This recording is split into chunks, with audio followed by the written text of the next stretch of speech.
بسم اللہ الرحمن الرحیم ایاک نعبد و ایاک نستعین۔ السلام علیکم، میں منیر شاکر۔ فہم قرآن کے سلسلہ میں بنیادی اصول۔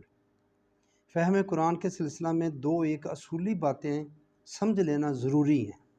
سب سے پہلے یہ کہ قرآن کریم نے اپنے من جانب اللہ ہونے کا ایک ثبوت یہ بھی پیش کیا ہے۔ کیا یہ سورۃ نساء کی 82 نمبر آیت ہے، کیا یہ لوگ قرآن میں تدبر نہیں کرتے؟ اگر یہ اللہ کے بجائے کسی اور کی طرف سے ہوتا تو یہ لوگ اس میں کئی اختلافات پاتے، یعنی کہ قرآن میں اختلاف ہوتا ہے، قرآن میں اختلاف نہیں ہے بالکل۔ لہٰذا پہلی بات یہ ذہن نشین کر لینی چاہیے کہ سارے قرآن میں متضاد باتیں کہیں نہیں ملیں گی۔ یہ بنیادی بات ہے، یعنی ایسا کہیں نہیں ہوگا کہ ایک جگہ تو وہ یہ کہہ دے کہ جس کا جی چاہے سیدھی راہ اختیار کر لے اور جس کا جی چاہے گمراہ ہو جائے، اور دوسری جگہ کہہ دے کہ تم اپنی مرضی سے کوئی راستہ اختیار کر نہیں سکتے۔ ہم کہتے ہیں نا، یعنی کہ ایسا ہو نہیں سکتا، یہ پاسیبل نہیں ہے یہ بات۔ ہم جسے چاہیں صحیح راستے پر لگا دیں اور جسے چاہیں گمراہ کر دیں۔ ایک طرف تو اللہ یہ کہے کہ ہم جسے چاہیں صحیح راستے پر لگا دیں اور جسے چاہے گمراہ کر دیں، اور پھر جو گمراہ ہے ساتھ ہی اس کو کہے کہ ہم اس کو عذاب بھی دیں گے، پھر اس کا قصور کیا، اس پر کیوں عذاب دے گا؟ یعنی اس کا مطلب یہ ہے کہ یہ ترجمہ ٹھیک نہیں کیا جاتا، یا قرآن سے یہ بات بعید ہے، محال ہے کہ ایسا تضاد قرآن سے نکلے۔ یہ قرآن کی تعلیمات کے خلاف ہوگی بات کہ اللہ تعالیٰ ایک طرف ایک بات کہے تو اسی لمحے اسی آیت میں ہی دوسری بات کہہ دے۔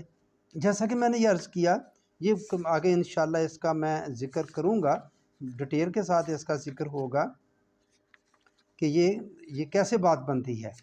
یعنی کہ ایک طرف جسے چاہے سیدھی راہ اختیار کر لے، جس بندے کی مرضی ہے، وہ چاہے تو سیدھی راہ اختیار کر لے، اور جس کا جی چاہے گمراہ ہو جائے، بندے کو اختیار دے دیا ہے۔ ایک طرف تو اللہ تعالیٰ یہ کہے اور دوسری جگہ یہ بات کر دے، اپنی مرضی سے کوئی راستہ اختیار ہی نہیں کر سکتا، تو پھر کیا یہ تضاد نہیں ہے؟ تو قرآن میں تضاد نہیں ہے، یہ قرآن خود کہہ رہا ہے، پھر آپ کیا ہمیں عقل نہیں استعمال کرنی چاہیے؟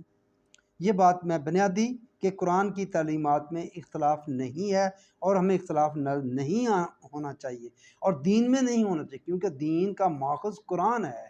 قرآن سے نکلے ہوئے دین میں اختلاف نہیں ہونا چاہیے۔ قرآن میں اختلاف نہیں ہے، لہذا دین میں، اسلام میں بھی اختلاف نہیں ہونا چاہیے۔ اب ہم اپنے عقائد کو دیکھ لیں، اگر ان میں اختلاف ہے تو پھر یہ قرآن سے نکلے ہوئے نہیں ہیں، یہ کسی اور مصنوعی طور پر بنائے گئے ہیں۔ جو مصنوعی طور پر چیز بنائی جائے گی اس میں اختلاف ہوگا۔ ایک طرف ہم کہیں سب کچھ اللہ تعالیٰ کرتا ہے، دوسری طرف حساب کتاب کیسا؟ کیا یہ تضاد نہیں؟ ایمان بالآخرت کیسا پھر؟ کیا ایمان بالآخرت خراب نہیں ہو جاتا کہ جب اللہ تعالیٰ ہی ہر سب کچھ کرتا ہے؟ ان اللہ علی کل شیء قدیر کا بغیر سمجھے ہوئے مفہوم کہ اس کی کیا اس کا صحیح مفہوم ہے، یہ کہیں کہ ہر چیز پر اللہ قادر ہے، اس کو مفہوم کو سمجھ ہی نہیں رہے، تو سب کچھ ہی اللہ کر رہا ہے، پتہ بھی اس کی اجازت کے بغیر ہلتا نہیں ہے، گرتا نہیں ہے، تو میرے بھائیوں پھر اس کا کیا مطلب لیتے ہیں؟ کیا پھر آخرت میں اللہ تعالیٰ بندے سے سوال کیوں پوچھے گا؟ سوال تو ہونا ہے۔ پھر ایمان بالآخرت کیا ہے؟ وہ تو ختم ہو جاتا ہے۔ اگر ایمان بالآخرت نہیں تو آپ کا ایمان ہی نہیں ہے۔ تو میرے بھائی یہ کیسے ممکن ہو سکتا ہے؟ ایک تو بنیادی اصول آپ نے ذہن یہ رکھنا ہے قرآن کریم کی جو تعلیم ہے۔ دوسری بات یہ کہ اگر قرآن کریم میں ایسی آیات ملیں جن میں بادی و نظر میں تضاد دکھائی دیتا ہو تو نہ تو انہیں سطحی نظر سے دیکھنا چاہیے اور نہ ہی آنکھیں بند کر کے ان سے آگے بڑھ جانا چاہیے۔ قرآن نے اس مقصد کے لیے تدبر کو شرط قرار دیا ہے۔ ان آیات پر تدبر تفکر سے ان کا حقیقی مفہوم سامنے آ جاتا ہے اور تضاد باقی نہیں رہتا۔ ایسی چیز سے آنکھیں منہ بند کر کے آگے نہیں گزر جانا چاہیے، غور کرنا چاہیے اگر کہیں ایسی بات نظر آتی ہے۔ تدبر فی القرآن کے سلسلہ میں دو اہم نکات کو سامنے رکھنا ضروری ہے۔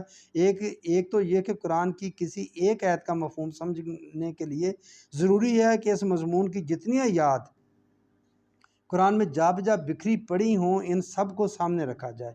اس طرح قرآن کا صحیح مفہوم نکھر کر سامنے آ جاتا ہے۔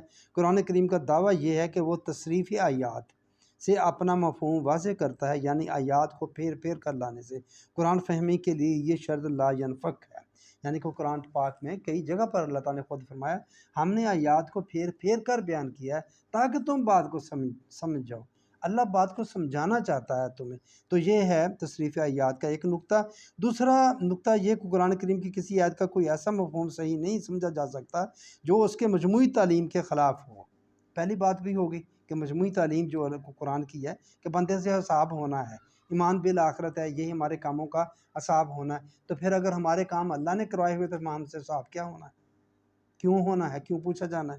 چلیں یہاں مجموعی تعلیم کے خلاف ہو یہ نہیں۔ مثلا قرآن کریم کی مجموعی تعلیم یہ ہے کہ خداوند وحدہ لا شریک ہے۔ قرآن مجید میں اللہ تعالیٰ کو الخالق کہا گیا ہے، تخلیق کرنے والا، اور دوسری جگہ اسے احسن الخالقین کہا گیا ہے، یعنی تخلیق کرنے والوں میں سب سے زیادہ حسین اور متوازن تخلیق کرنے والا۔ اس سے ایسے ظاہر ہے کہ قرآن اللہ کے علاوہ اور بھی خالق تسلیم کرتا ہے، جبھی تو اس نے اسے خالقین میں کا احسن قرار دیا ہے۔ اس سے نظر بظاہر شرک کا پہلو سامنے آتا ہے۔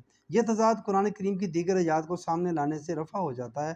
اس نے خدا کے متعلق کہا کہ وہ فاطر السماوات والارض یا بدیع السماوات والارض ہے، یعنی وہ ایسا خالق ہے جو کائنات کو عدم، نتھنگنیس، کچھ بھی نہیں تھا، سے وجود میں، ایگزسٹنس میں لایا، وجود میں لایا۔